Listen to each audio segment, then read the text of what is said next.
goal is to empower, educate, and elevate. For those of you that do not know me, my name is Portia. We had a little break last week, so we didn't shoot spring break, holiday type of thing. So I hope everybody enjoyed their holiday. Everyone enjoyed any type of spring break that they had. I definitely enjoyed mine. But let's get right into it. Let's get right into it because there's been a few different things kind of going on in the news, in the media. One thing, I want to send prayers to DMX and his family. If you guys aren't familiar with DMX, the rapper, if you're not familiar with his story, last Friday night, he was rushed to the hospital due to a drug overdose. It's a really sad situation at this time. The prognosis is not looking well. That's what reports are saying. At one point, though, he wasn't breathing on his own, and now he is breathing on his own. However, at this time, there's little to no brain activity. So his family is in a situation where not only are they, still trying to, deal with the traumatic experience that they dealt with on Friday when all of this stuff happened, they're actually in a position right now where they have to think about the next steps and what those next steps are. So I could not imagine being in that situation. And, as far as what, that family's dealing with. And it actually makes me think, about something. Recently, I had the opportunity to watch an interview he did literally a month ago. And it was a pretty good interview. It's on Drink Champs. If you guys haven't seen it, check it out. But it was so good to see him interview because at that time, just a month ago, he looked like he was in such a better space or, like a better position. You seen him just being more vibrant. You seen he just looked good. He looked healthy. He had some weight on him. He spoke about his new album. He spoke about his new cologne. And it was like, man, when I was watching it, I'm like, man, DMX is really doing his thing. Like, it's good to see him in that positive light. So for this to just happen, a month ago, and for this to be the storyline that we're talking about, it's definitely unfortunate. I wanted to actually play a snippet of a part of the interview where he was throwing out some gems. Take a look at it. Always trust everyone to be themselves, but trust in the fact that you can see them well. I mean, so it's like, trust. It takes too much energy to not trust someone. I mean, it takes too much energy. You only got to stay 2 steps ahead of them or whatever. Right. But trust them to be them. Right. To be themselves. Trust the snake to bite you. Right. Trust the lion to lie. Trust the thief to steal from you. Like, trust them to be them. Too. But know them when you see them. Right. So, you guys, seen his little gem where he speak about, trust people to be who they are. Like, I thought that was super powerful. But just seeing him and just seeing him in that light, and knowing what he's dealing with right now, like I said, it's definitely very unfortunate. And it's to see all, the light and different things like that he had. But what actually, to speak about his, that gem, that particular gem, because he drops gems all throughout, or nuggets out, whatever you want to call it. He drops that throughout the whole interview. But that one in particular rained hard, because what's crazy is there is this New York Post reporter who is getting flack right now, currently getting flack, because literally 3 days after, him overdosing, she writes an article 3 days after the overdose, literally shining light on his financial issues and his legal troubles. and basically just personal issues and stuff like that. So in white supremacist fashion, you had to try to taint this man's character. Like, the story that you're speaking about, it's a story we already know. I mean, it's not even shocking. You act like you're telling us anything that's something different. That's an old story. He's told that story. We've seen him, in some really, unfortunate situations. So to utilize that platform to try to bring that up or rehash that, it makes me think about his words when he says, trying to figure out who's loyal to you takes too much energy. Just trust people for who they are. If they a snake, trust that they gonna bite you. And in white supremacist fashion, what did they do? What they do time and time and time again? Okay, let's try to taint this man's character while he's down, while he's hospitalized.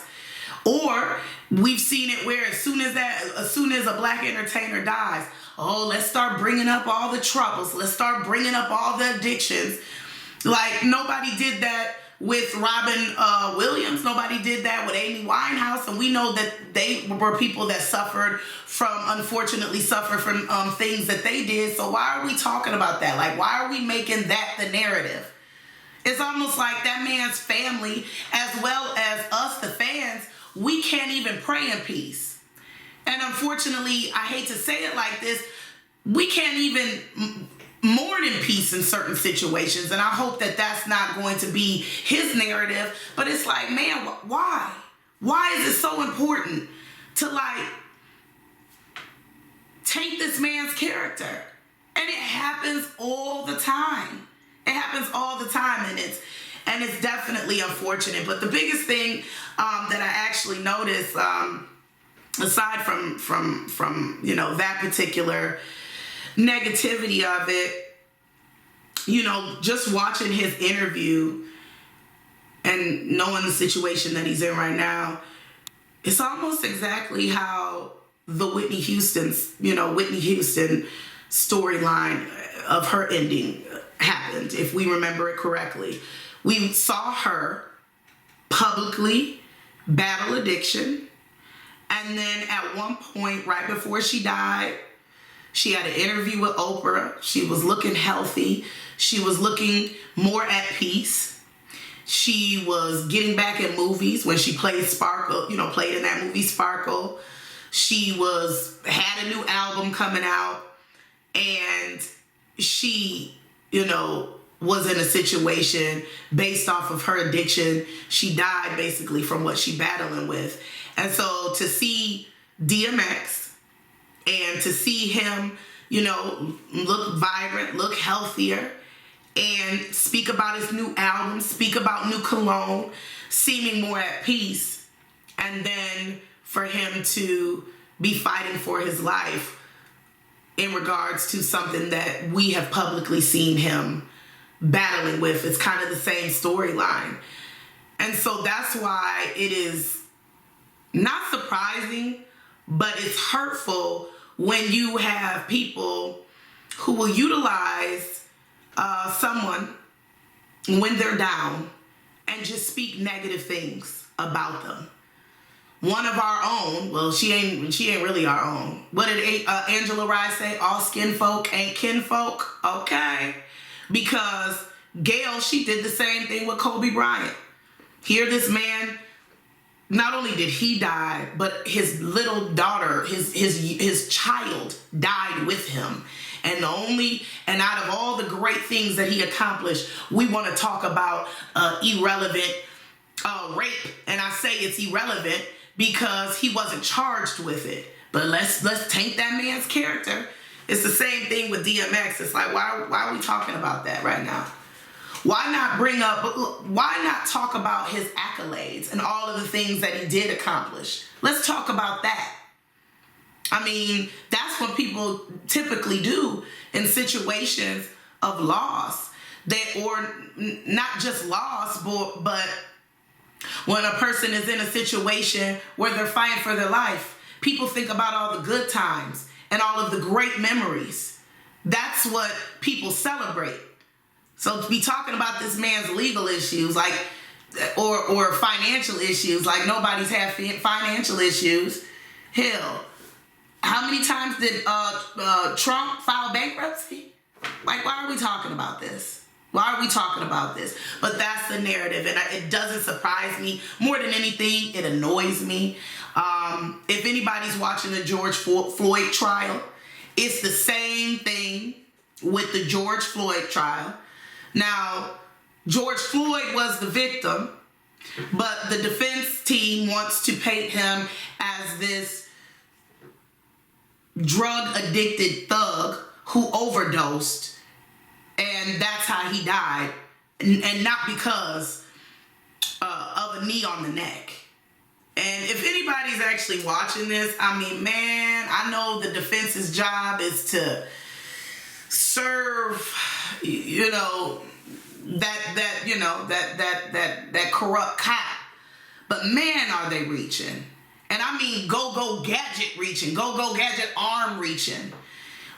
Today they actually had a medical examiner, well, not a medical examiner, he was a respiratory scientist. So he's literally wrote the Bible. They called it a respiratory Bible. Like it has 40 years of experience. This is, his expertise. This is what he knows. And what was crazy is they played the video of when he was gasping for air and telling him that you couldn't breathe. And they were literally doing like a play-by-play, like where you could tell just by off his mannerisms, the way that when he was in that prone position, the way that he tried to lift up his chest, the way that he scratched on the ground. And here comes the defense trying to put a damper in all of that and says, oh, well, he did smoke cigarettes, so that could affect someone's breathing too. You're reaching. And eventually you're going to need to accept that loss, or something that I should say, it should be a loss. Because right now your own people don't think highly of you. Let's listen to this reformed Karen on her thoughts on it. I've noticed that many people are mispronouncing this man's name. It's French. It's pronounced murderer. And as you can see, the reformed Karen, she told it exactly like it is. Like, Ray Charles could see that he was murdered, But, you know what? Even though it seems like signed, sealed, delivered, there's a lot of things there's a lot of things in history that seem signed, sealed, and delivered. And we've seen people just walk away free for something that seemed to be like a cutthroat case.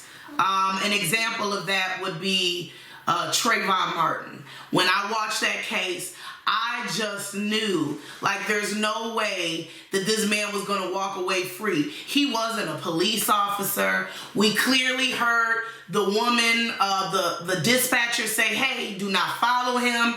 Do not engage in that type of behavior. And they continue to,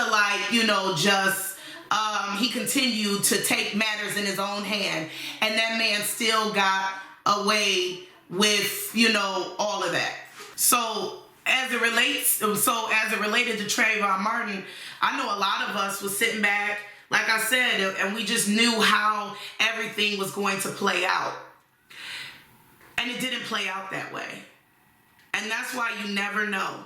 Because exactly what this defense attorney is trying to do, he's trying to find any little loophole, because all it takes is for one person to show to have a doubt. All it takes is one person to have doubt in the situation. So it's like he's deliberately trying to take these not character witness, but take these experts and try to poke holes. And if it's just one juror that has any type of doubt, that's all you need.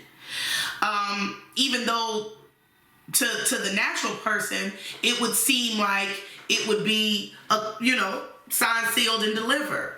So I'm still, although it's a strong case to me, I just hope it's not a situation like the Trayvon Martin, because the slap in the face is when we lost that case, and I say we because it affects all of the black community, but when we lost that case, what the biggest slap in the face is, after the case was lost, George Zimmerman was walking around here wilding out, getting arrested, being found for this and being found for that. And so he was always in the tabloids, so it's almost like they're just posting him up. They're just posting him up like, look what George Zimmerman did today. Look what George Zimmerman did today. And to me, it was like a slap in the face, because his actions after showed what type of man he was, and showed that that man should have been somewhere under the prison system. So we just gotta pray. We gotta pray that, things work out, because we just gotta pray, man. We just gotta pray. And so I'm just ready for the verdict at this point.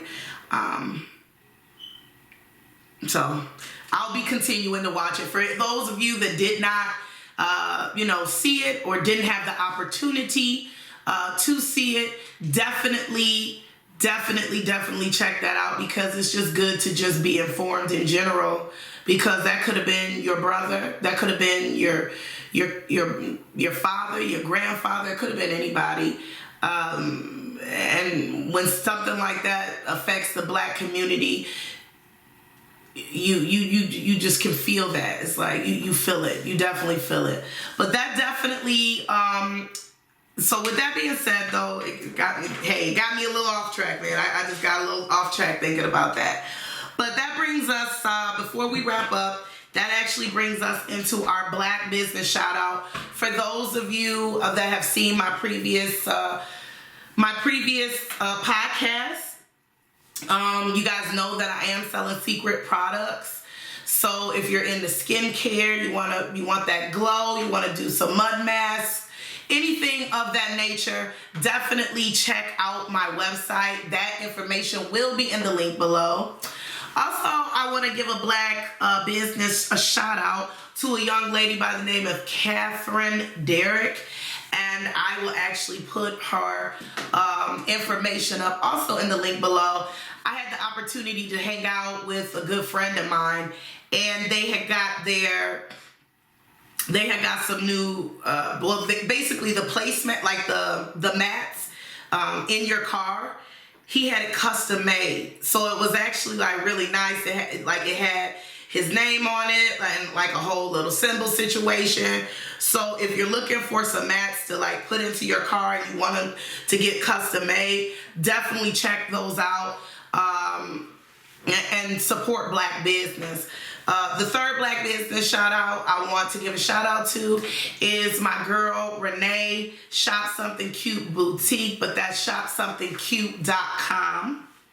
And if you're looking for any type of grown and sexy type of attire, or any type of athletic attire, definitely check out her website.